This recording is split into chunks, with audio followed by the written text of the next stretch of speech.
Imaginez une seconde, nous sommes en 2026, on vit dans un monde rempli d'écrans OLED 8K, des smartphones pliables, d'intelligence artificielle, de cloud gaming, de vidéos générées par machine, et pourtant, partout dans le monde, des gens recherchent des téléviseurs CRT vieux de 30 ans. Des télés énormes, lourdes, qui consomment énormément, qui prennent la moitié d'un salon et qui, normalement, auraient dû finir à la déchetterie depuis 15 ans. Et pourtant, les prix explosent.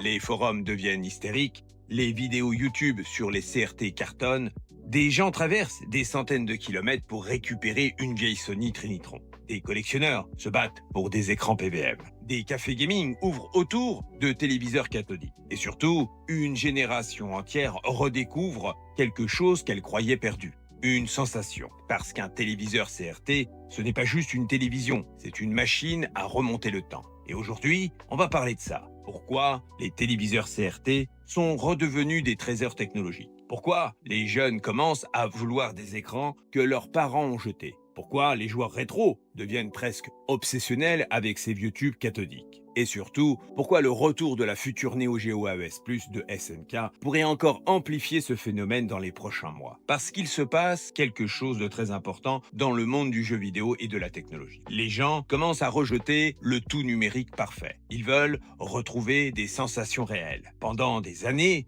les CRT ont été considérés comme des déchets électroniques. On nous expliquait que les écrans plats étaient l'avenir. Plus fins, plus nets, plus propres, plus modernes, et techniquement, c'était vrai. Les LCD puis les OLED ont écrasé le marché. Mais il y a un problème énorme que beaucoup de gens ont compris trop tard. La perfection numérique a parfois détruit une partie de l'âme des images. Parce que les vieux jeux vidéo n'étaient pas conçus pour les écrans modernes. Les développeurs des années 80 et 90 travaillaient sur des CRT. Les sprites, les couleurs, les contours, les effets de transparence, les scanlights, le flou naturel, le mélange des pixels. Tout ça faisait partie intégrante du rendu visuel. Quand on branche aujourd'hui une vieille console sur un écran moderne, quelque chose paraît bizarre. Trop propre, trop froid, trop net, presque clinique. Alors qu'un CRT, lui, fusionne l'image. Il lui donne une texture, une chaleur, une vibration et surtout une fluidité incroyable. Parce qu'il y a un autre élément fondamental, le zéro input lag. Sur un CRT, l'image répond instantanément, pas de latence, pas de traitement numérique, pas de retard. Et pour les jeux rétro,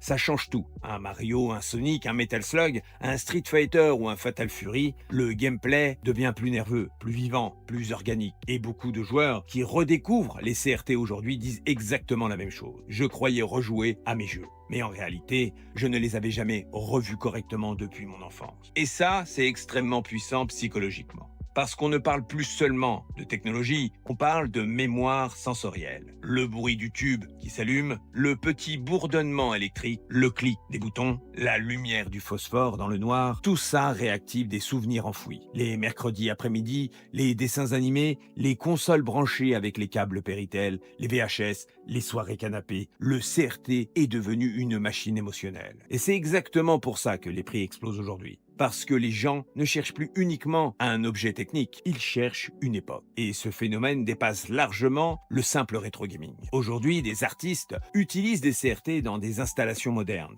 Des décorateurs d'intérieur les remettent dans des lofts ultra design. Des photographes utilisent leur lumière. Des clips musicaux reviennent aux images analogiques. Même sur TikTok et Instagram, l'esthétique CRT devient une tendance. Pourquoi? Parce qu'on vit dans une époque saturée de perfection numérique. Tout est lisse, tout est compressé, tout est instantané. Et paradoxalement, les défauts des CRT deviennent aujourd'hui des qualités. Le flou devient beau, les skylights deviennent artistiques, le grain devient vivant. C'est exactement le même phénomène que le retour du vinyle. Le vinyle est techniquement moins parfait qu'un fichier numérique, mais les gens préfèrent parfois ses défauts parce qu'ils donnent une sensation humaine. Et le CRT, c'est exactement pareil. Le téléviseur cathodique devient le vinyle du jeu vidéo. Mais il y a aussi une autre raison très importante derrière cette explosion des CRT. La disparition. Parce que plus le temps passe, plus les CRT meurent. Les tubes fatiguent, les condensateurs vieillissent, les pièces disparaissent. Les réparateurs prennent leur retraite. Les usines ont fermé depuis longtemps. Et aujourd'hui, personne ou presque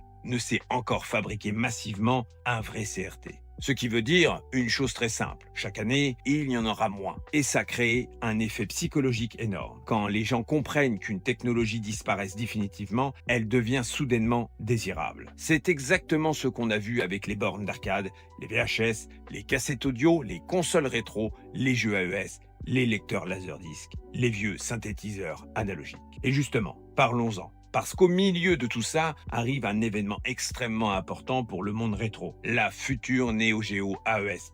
Le retour officiel de la Neo Geo par SNK. Et là, on touche à quelque chose d'énorme, parce que cette annonce pourrait relancer massivement l'intérêt pour les CRT dans les prochains mois. Pourquoi ? Parce que la Neo Geo, c'est probablement l'une des consoles les plus liées à l'image CRT de toute l'histoire du jeu vidéo. Quand on pense Neo Geo, on pense Skyline, on pense RGB, on pense tube cathodique, on pense borne d'arcade, on pense image chaude et vivante. La Neo Geo n'a jamais été pensée pour des écrans plats modernes. Elle a été conçue dans un monde analogique. Et aujourd'hui, avec cette AES+, qui arrive en novembre, des milliers de gens vont probablement vouloir recréer cette sensation originale. Et ça pourrait créer une nouvelle vague de chasse au CRT. Parce qu'imaginez la scène, une Neo Geo AES+, flambant neuve branchée sur une vieille Sony Trinitron, avec un Metal Slug qui tourne en RGB, les Skyline, le phosphore, la réactivité immédiate. Là, on n'est plus seulement dans le jeu vidéo, on est dans une expérience temporelle. Et c'est pour ça que ce retour des CRT est beaucoup plus profond qu'une simple mode rétro. On assiste peut-être à une fatigue du monde numérique. Les gens commencent à comprendre qu'avoir toujours plus de résolution, toujours plus de pixels, toujours plus de fluidité ne suffit pas forcément à créer des émotions. Parfois, une image imparfaite peut provoquer beaucoup plus de sensations qu'une image parfaite. Et ça, les CRT le rappellent au monde entier. Alors, évidemment, tout n'est pas rose. Les CRT ont énormément de défauts. C'est lourd, ça chauffe, ça consomme beaucoup, ça peut tomber en panne, certaines réparations deviennent des fois impossibles. Et il y a aussi un vrai problème écologique avec les matériaux utilisés. Mais malgré tout, les gens continuent d'en vouloir, parce qu'on ne parle plus uniquement d'efficacité. On parle d'attachement. Et ça, c'est quelque chose que les technologies modernes ont parfois perdu. Aujourd'hui, énormément de jeunes découvrent les CRT pour la première fois. Et le plus fascinant, c'est qu'ils ressentent la même chose que les anciens joueurs. Ils sentent immédiatement qu'il y a quelque chose de différent, quelque chose de plus vivant. Et c'est là qu'on comprend peut-être le vrai futur des CRT. Le CRT ne reviendra probablement jamais à un écran de masse, mais il pourrait devenir autre chose, un objet culturel, un objet premium, un objet de collection, un objet émotionnel, exactement comme les vinyles, exactement comme les appareils photo argentique, exactement comme les montres mécaniques. Des technologies qui auraient dû mourir, mais qui survivent parce qu'elles procurent des sensations uniques. Et avec le retour de la Neo Geo AES+, on pourrait entrer dans une nouvelle phase du rétro gaming. Une phase où les gens ne voudront pas seulement collectionner des jeux, ils voudront recréer toute l'expérience d'époque. La console, le câble RGB, le stick arcade, le bruit du tube, l'ambiance de la pièce, et peut-être que dans 10 ans, les CRT encore fonctionnels deviendront aussi rares et recherchés que certaines bornes d'arcade aujourd'hui. Parce qu'au final, ce que cette histoire raconte, ce n'est pas juste le retour d'un vieux téléviseur. C'est le retour du besoin humain de ressentir quelque chose de vrai. Et dans un monde de plus en plus artificiel, de plus en plus numérique, de plus en plus dématérialisé, ça vaut peut-être de l'or.